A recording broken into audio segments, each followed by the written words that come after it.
உங்கள் favourite TV ஷோக்களை இனி miss பண்ண தேவையில்லை. ZEE5 இல் முற்றிலும் இலவசமாக காணுங்கள், இங்கேயும் எப்பொழுதும். திடீர்னு இவனுக்கு என்ன ஆகுது? இந்த நைட் டைம்ல போய் செல்ஃபிஸ் எடுத்துட்டு இருக்கான். ஏன் நைட் நான் செல்ஃபி எடுக்க கூடாதா என்ன? டைம் இருக்கா செல்ஃபி எடுக்கிறது கூட? மறுபடியும் உனக்கு கேட்டுச்சா? மைண்ட் வாய்ஸ்னு சொல்லி ஓப்பனா பேசினா அப்படிதான் கேட்கும்.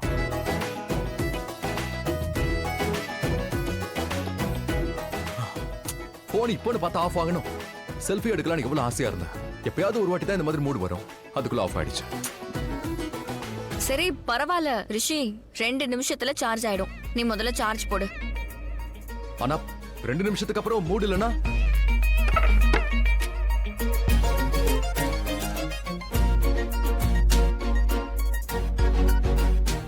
என்னாச்சு?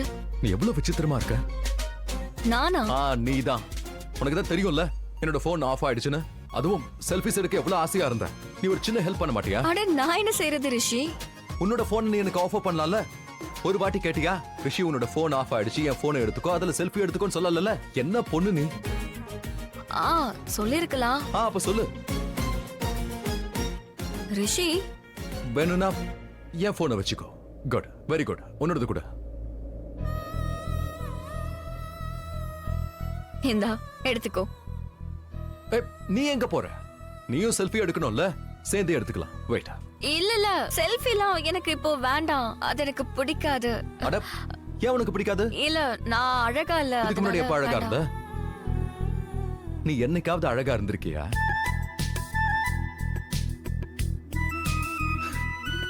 ஜோக்கிங். சும்மா காமெடி. நீ அழகா இருக்க, நீ எப்பவும் அழகா இருப்ப. இப்போ செல்ஃபிஸ் எடுத்துக்கலாமா?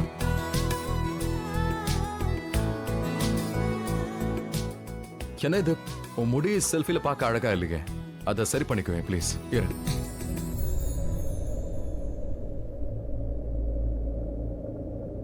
கெடு.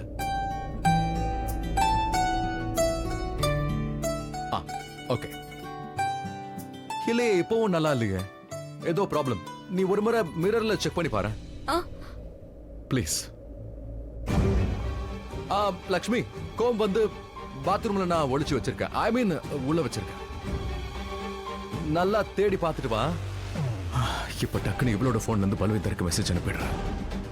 ஆனா பல்விந்தர் போன் இல்லைன்னா மெசேஜ லக்ஷ்மி போனுக்கு பண்ணிட்டானா ப்ராப்ளம் வந்துருமே. ஒரு வேலை பண்றேன், பல்விந்தர் நம்பரை லக்ஷ்மி போன்ல இருந்து என் போனுக்கு டிரான்ஸ்பர் பண்ணிடுறேன். என் போன்ல என்ன பண்ணிக்கிட்டு இருந்த? ஒண்ணு இல்ல, போட்டோஸ்லாம் எடுத்தல, நான் அதை டிரான்ஸ்ஃபர் பண்ணிக்கிட்டேன் என் போன். நீ எல்லாத்தையும் ஒண்ணா பண்ண வேண்டியதானே? இப்ப பாரு கரெக்டா இருக்கா? வா இப்போ செல்ஃபி எடுக்கலாம். Selfie sir? செல்ஃபி எதுக்கு எடுக்கணும், அதுவும் நைட் டைம்ல? உனக்கு என்ன பைத்தியமா பிடிச்சிருக்கு? ரிஷி நீ தானே சொன்ன இப்போ 2 பேரும் செல்ஃபி எடுக்கலான்னு. நானா? நான் எப்ப சொன்னேன்? லக்ஷ்மி, உனக்கே நல்லா தெரியும் எனக்கு போட்டோ எடுக்கிறதுனாலே பிடிக்காதுன்னு. Okay, good night.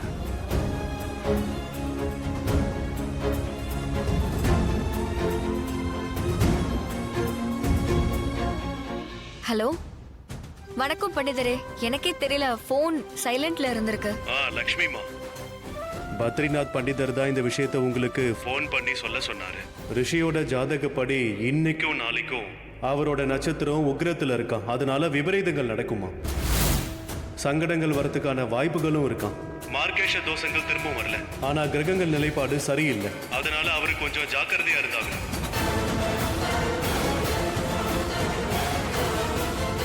என்ன இது, சங்கடங்களா? அப்படி என்ன சங்கடம்? ரிஷி வேற இப்ப எங்கேயோ வெளியில கிளம்பிட்டு இருக்கா. என்னால இப்ப அவன் கூட போக கூட முடியாது. அவனை நான் எப்படி தடுக்கிறது? ஆனா லுக், இப்ப நடந்திருக்குல்ல, ஐ மீன் நீ தப்பு பண்ணிருக்க. அதாவது இந்த தப்பு நடந்து முடிஞ்சிருச்சு, அவ்வளவுதான். ஆனா நீ என்ன பண்ணிட்டு இருந்த? ஏன் யார்கிட்டயும் சொல்லல? சரி, நீ சொல்றதுக்கு பயந்து இருந்தேன்னா என்கிட்ட சொல்லிருக்கலாம்ல. நான் உன்னோட பிரதர், நீ என்ன நம்பலையா? இல்ல, என்னதான் அவ அதிகமா நம்புறா. குறைஞ்சது என்கிட்ட சொல்லியிருந்தாலும் நான் அதை நம்பி இருப்பேன். யூ நோ வாட், லக்ஷ்மி அண்ணி கூட எனக்கு ஒரு தனி பாண்டிங் இருக்கு. அதுதான் ட்ரஸ்ட் அண்ட் அண்டர்ஸ்டாண்டிங். நான் அவங்க கூட பேசும்போது ரொம்ப கம்ஃபர்டபுளா இருக்கேன். It's not good. அவங்க என்ன ஒரு சிஸ்டரா பாக்குறாங்க. அதோட சிஸ்டர் ட்ரீட் பண்ற மாதிரி என்ன ட்ரீட் பண்றாங்க. ஐ ஸ்வேர் லைஃப்ல மேற்கொண்டு ஏதாவது பிரச்சனை வந்தாலும் நான் கண்டிப்பா லக்ஷ்மி அண்ணிக்கிட்ட தான் சொல்லுவேன். எல்லாத்தையும் புரிஞ்சுக்கிறாங்க. அவங்க கிட்ட மெச்சூரிட்டி தெரியுது. அப்போ நாங்க பைத்தியமா? நாங்கெல்லாம் முட்டாளுங்களா? எங்களுக்கு என்ன மூளையே இல்லையா? சரி ஒரு நிமிஷம். சரி ஓகே, எனக்கு நடந்த விஷயத்த நான் உங்ககிட்ட சொல்லியிருந்தா நீங்க என்ன பண்ணிருப்பீங்க? ஒண்ணு இல்ல, நாங்க என்ன பண்ணிருப்போம்? உண்மையிலே யார் உன்னை ஏமாத்தனானோ அவனை கண்டுபிடிச்சு அவனை தூக்கிட்டு வந்து உன் கால்ல விழ வச்சு உன்கிட்ட மன்னிப்பு கேட்க வச்சிருப்போம். அவனை அடிச்சிருப்போம். அவனும் மன்னிப்பு கேட்டிருப்பான். கண்டிப்பா உன் காலை பிடிச்சு மன்னிப்பு கேட்க வச்சிருப்போம் நாங்க. ஏன்னா அவனால நிக்க முடியாது, காலை உடைச்சு போட்டிருப்பான். அதனாலதான் சொல்லல. நீங்க 2 பேரும் இதை தான் பண்ணுவீங்கன்னு லக்ஷ்மி அண்ணி அன்னைக்கே சொன்னாங்க. அதுக்கப்புறம் நிலைமை இன்னும் மோசமா போய் எல்லாருக்கும் இந்த விஷயம் தெரிஞ்சிருக்கும். லக்ஷ்மி அண்ணி பண்ணது கரெக்ட். I feel so. சண்டை போடுறதுனால எந்த பிரச்சனைக்கும் தீர்வு கிடைக்கவே கிடைக்காது. நல்ல வேளை உங்க 2 பேர்கிட்டயும் நான் எதுவுமே சொல்லல. ஏன்னா லக்ஷ்மி அண்ணி எல்லாத்தையுமே புரிஞ்சுக்கிறாங்க. ஆனா நீங்க 2 பேரும் கோவம் மட்டும்தான் படுறீங்க. லக்ஷ்மி அண்ணிய பாத்தீங்கல்ல, என்ன சிச்சுவேஷன் வந்தாலும் காம் அண்ட் பீஸ்ஃபுல் பாசிட்டிவா இருப்பாங்க. அதோட எதை பண்ணாலும் எனக்கு நல்லது பண்றாங்க. ஆமா, அவங்க கரெக்டா தான் பண்றாங்க. ஐ மீன் நாங்களும் கரெக்டா தான் பண்ணிருப்போம். யா, she does it better. கொஞ்சம் வித்தியாசமா யோசிப்பாங்க. அவ எப்பவும் சரியா தான் பண்றா. புரிதல் இருக்கு. அதுவும் எங்களை விட அதிகமா இருக்கு. எல்லா சிச்சுவேஷனையும் ரொம்ப நல்லாவே ஹேண்டில் பண்றா. யா, நீங்க 2 பேரும் பாத்தீங்கல்ல, என்னால அவங்க நிலைமை தான் ரொம்ப மோசமாயிடுச்சு. வீட்ல இருக்கிறவங்க ரொம்ப பேசிட்டாங்க. அந்த பல்வந்தர் அவரும் வீட்டுக்குள்ள வந்து எவ்வளவு பெரிய கலாட்டா பண்ணானா, லக்ஷ்மி அண்ணி எதுவும் பேசாம சைலண்டா இருந்தாங்க. பேசிருந்தா நான் மாட்டிருப்பேன்ல. Not right.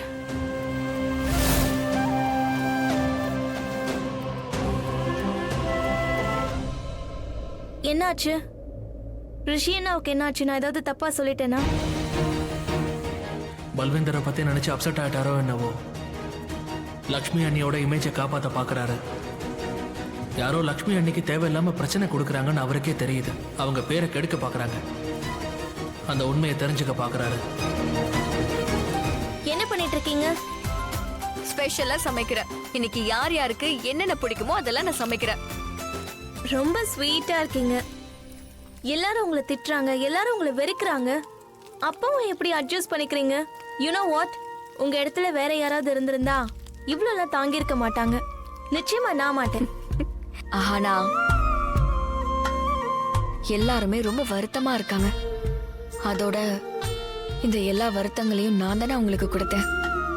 பரவாயில்ல, இருக்கட்டும். அவங்க இடத்துல எல்லாருமே கரெக்டா இருக்காங்க. அதோட ஆஹானா தத்துவம் ஒண்ணு இருக்கு. எல்லாமே சரியா இருக்கு. சூழ்நிலை தான் இப்போ தப்பா இருக்கு. இத சொன்னது யாரு? ரிஷி. ரியலி? ரிஷி அண்ணா இப்படி தத்துவம் எல்லாம் பேசுவாரா? ஸ்ட்ரேஞ்ச். ஜீ5 ஆப்பை டவுன்லோட் செய்து அனைத்து எபிசோடுகளையும் இலவசமாக பாருங்க.